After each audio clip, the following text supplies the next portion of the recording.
This video on The Sims 4 Cats and Dogs is sponsored by EA. However, my opinions are still my own, and please note that this is footage from an earlier version of this expansion pack. Welcome to Brindleton Bay, the new world included with The Sims 4 Cats and Dogs, releasing worldwide on November 10th. Brindleton Bay is inspired by the American East Coast, and coming from someone who's vacationed there in the past, the realism definitely hits home. So, let's take a look at each of the four neighborhoods, starting with Whiskerman's Wharf, a favorite hangout for the Bay's feline citizens, who can often be found climbing around down the docks. Whiskerman's Wharf is also enjoyed by fishermen and tourists alike. This is basically the downtown district, and it's a great location for both homes and community venues. There's a bar that can easily be made into a restaurant, a yacht club... Really? EA? Those cars! Why are you playing games with my heart like that? Oh well, as I was saying, there's a yacht club that works as a lounge. There's two houses and one empty 40 by 30 lot that you can do with as you choose. This is a wonderful place to take your dogs for a walk, and maybe even buy them a treat or two from one of the new food stands. And much to my delight, there's plenty of seagulls about. And it is pretty realistic, because in real life, seagulls perch just about anywhere they please. And I can definitely say that's what they do here as well. And sometimes they do choose to perch in lines like what you see here, or they just sit on top of a random crate or something. It's pretty funny stuff in my opinion. In case you're wondering, unfortunately no, you cannot swim anywhere in this world. And the boats are not usable either. Well, with one exception. There is this boat over here that you can click on, and it works a little bit similar to the elevators in San Myshuno, where you click on it, and then your sim will walk over to the boat, and then you'll hit a loading screen, and go over to Dead Grass Isle, which is the second neighborhood I'm gonna go over.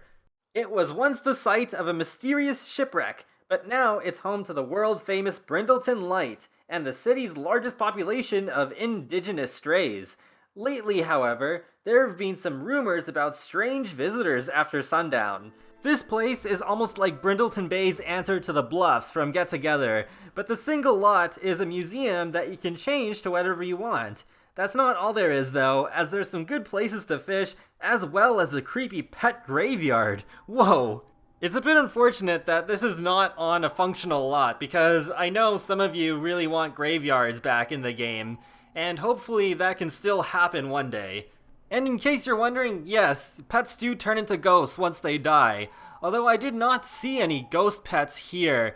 When I was just clicking around on all these tombstones, and it seems like they're just there to be decorative, unless I was just really unlucky. So those rumors about strange visitors after sundown may or may not be true. But overall, I still really love the look and feel of this island. I think I actually do like it more than the Bluffs from Windenburg. Can you hear that really intense sounding wind? Even though we don't really have weather in the game, just hearing that really makes me want to have my Sims dress up in warmer looking jackets when they come here. Oh, and I forgot to mention, there's a new woohoo spot here at the lighthouse, so that's one activity that your Sims can partake in while exploring this historical landmark. Alright, so let's move on to Cavalier Cove. Known for its hiking trails and sprawling coastal properties, Cavalier Cove is the perfect place to go exploring or chase seagulls with an adventurous pup. This is the beach neighborhood, and this is my favorite place to walk dogs. Cavalier Cove is quite large, maybe not as big as Windenburg's countryside, but fairly close. It's also home to the world's only 64 by 64 lot. And yes, you really can chase seagulls. This might be my favorite neighborhood in Brindleton Bay. It's pretty close between this and Whiskerman's Wharf. I think this neighborhood is really well crafted. Like, I love that pedestrian underpass you just saw a few seconds ago. And I do find it interesting that at least one of the empty lots are a bit away from the road, so that creates some really interesting storytelling possibilities. I might actually place my Fox Sanctuary owner that I made a week or two ago in one of these empty lots. You may have also noticed there's a highway that wraps around the perimeter of this neighborhood. I like to imagine in my head that Sims drive by here, but then they get off the highway somewhere around Whiskerman's Wharf, and that's how they arrive in Brindleton Bay from other places. Speaking of transportation, there is also a speedboat in this neighborhood here to go to Deadgrass Isle as well. I also want to point out this guy here. It's not a real sim, but more like those flatter sims you see walking around in the backgrounds of San Myshuno. He's flying some kind of remote-controlled glider with a plumb bob on it. I feel like this lonely sim should be a meme for some reason. Still, it's a good example of nice little details you can see if you look close enough around these worlds. Now there's just one more neighborhood to go over, Sable Square. The cultural center of the city, Sable Square is ideal for cats and dogs alike. These people love their pets so much, they've built a monument to them right in the middle of town. This, I feel, is the closest you're gonna get to a suburban feel within Brindleton Bay, and it has a touch of rural living as well with a decorative farm on the outskirts. While this is my least favorite neighborhood in Brindleton Bay, that feels like doesn't really do this place justice because I still really like Sable Square a lot. It is still a nice place to go if you want to get away from the coast for a little bit. One of the main attractions is the obstacle course, which both cats and dogs can participate in. The pre-made vet clinic is also located in this neighborhood. So if you want your pet owner to be close to medical care, then I do suggest they live here. There are some pretty nice places to walk your pets in this neighborhood as well, including the pedestrian walkway that goes through most of the middle of this neighborhood. There are some trails as well, and one of them even goes underneath the bridge that is in the middle of the neighborhood. And with the decorative farm in the distance, it's actually possible to see pickup trucks go on the dirt road and kick up dust. There is one other little interesting detail too. I don't know if you can see them. There's some cows. Unfortunately, they're just decorative, but hopefully one day our Sims will be able to own cows again like in The Sims 3.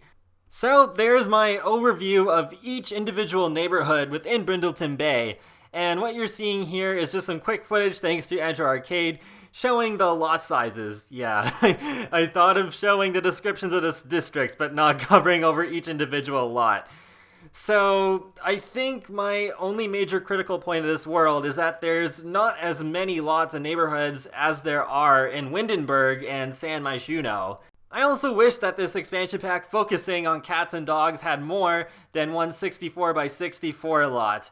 I think this is just to save performance since not everybody has a high-end computer. But still a bit of a shame in my opinion. But honestly, other than that, I am totally in love with this world, and those criticisms didn't stop it from becoming my new favorite world. There were several occasions where as I was playing, I'd stop to just take in the scenery for a few moments, and marvel about how accurately the world builders represented the East Coast. And it's not an entirely bad thing either, because you might see some seaweed on the ground, where you can use your dog, as long as you have dog training skill level 3, to dig up some collectibles. And in preparation for making this video, I watched all my footage many times over and came up with a rough plan on what I'd like to do with some of the empty lots. I might be a little bit obsessed. There are what I consider to be a total of 3.5 empty lots in this world. I say half because there's one lot in Sable Square called Sporting Space, which is nothing but a few trees. Well, I see where they were going with this. I think I'd prefer to use Get to Work to have a pet accessory retail store in that spot. I know I'd like to place a bowling alley, probably in Whiskerman's Wharf, or maybe a more grungy one in Cavalier Cove. I'm also really looking forward to seeing what kinds of houses people will build for this world as well. Overall, I am really pleased with Brindleton Bay. I can't wait to move some of my Sims in here.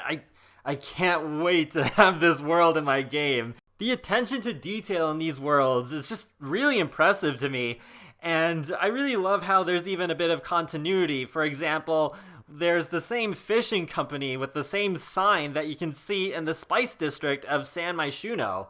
And that about wraps up this world overview of Brindleton Bay. So I hope that after watching this video, you're just as excited to explore this world as I am to do it again once this game is out. I will be doing a Let's Play of Cats and Dogs, So be sure to look forward to that if you want to see me gush about the world some more. And, well, yeah, of course, do some gameplay with the cats and dogs themselves. But yeah, be sure to leave a like or comment or even subscribe because it lets me know that you like my channel, my videos, and it helps you keep up to date more easily with the latest content for me. I do videos on The Sims, Sonic the Hedgehog, and more. So I'll talk to you all later, and have a great day! Thanks for watching! And big thank you to EA for inviting me to Sims Camp once again. Like, oh my gosh, what an amazing opportunity to play this expansion pack early.